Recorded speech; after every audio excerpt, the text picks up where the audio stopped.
یہ کہانی ہے ایک ایسے چھوٹے سے بچے کی جسے اپنی زندگی میں بہت بڑا آدمی بننا تھا۔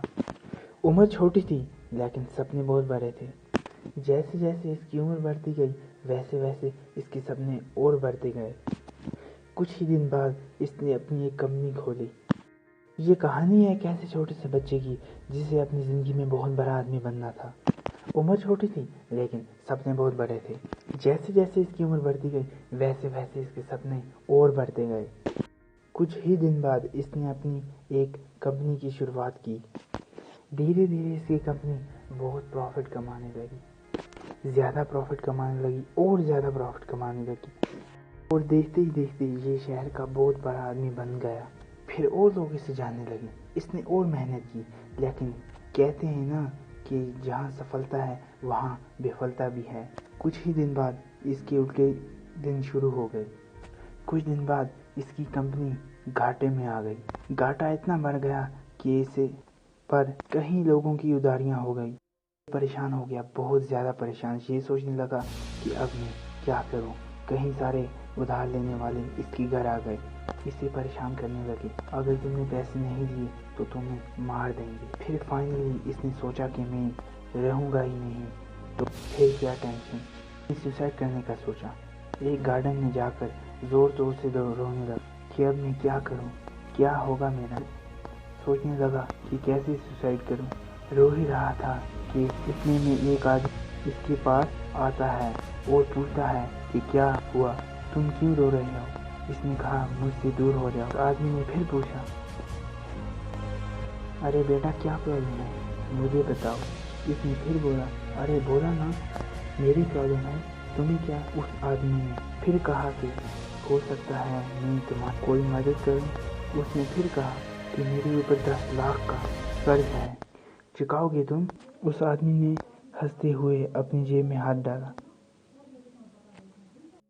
اور ایک چیک بک نکالی اور کہا 10 لاکھ روپے یہ لو۔ اس آدمی نے چیک بک سائن کی اور اسے دے دی، اور لڑکا سوچ میں پڑ گیا کہ تم مجھے اتنا پیسہ کیوں دے رہے ہو، نہیں یہ میں نہیں لے سکتا۔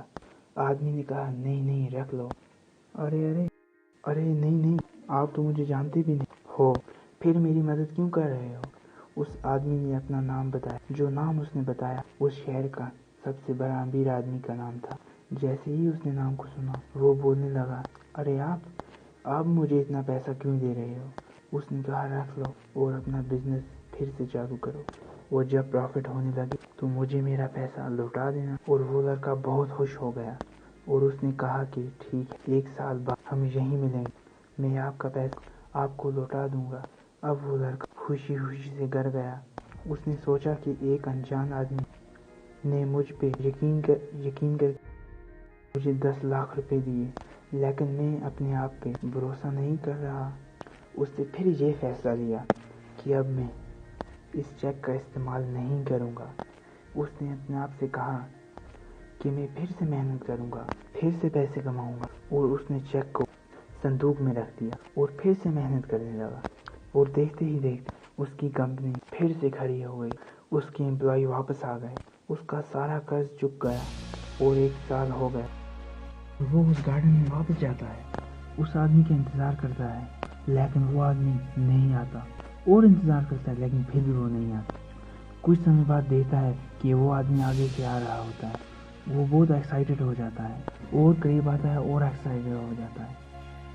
پھر وہ اس گارڈن میں واپس جاتا ہے جہاں وہ آدمی اسے ملا تھا، اور وہاں پر بیٹھ کر اس آدمی کا انتظار کرتا ہے۔ اور کچھ دیر بعد وہ آدمی سامنے سے آتا ہے، وہ بہت ایکسائٹڈ ہو جاتا ہے، اور سامنے آتا ہے تو اور ایکسائٹڈ ہو جاتا ہے۔ لیکن یہ کیا، ایک گاڑی آتی ہے اور اس آدمی کو پکڑ کر لے جاتی ہے، لیکن وہ چلاتا ہے یہ کیا کر رہے ہو، اسے کیوں لے جا رہے ہو۔ تو سامنے سے جواب آتا ہے یہ ایک پاگل آدمی، لیکن وہ بولتا ہے اس نے تو میری ہیلپ کی ہے بہت ساری، تو یہ پاگل کیسے ہو۔ تو وہ سامنے سے کہتے ہیں کہ اس نے تمہیں ایک چیک دیا۔ وہ بولنے لگا ہاں۔ پھر بولنے لگا کہ یہ پاگل ہے، یہ ہر ایک کو چیک بانٹتا رہتا ہے۔ یہ سن کر وہ شاک ہو جاتا ہے۔ اگر وہ اس دن اپنے آپ پہ یقین نہ کر کے اس چیک کا استعمال کرتا تو اس کا کیا ہو جاتا۔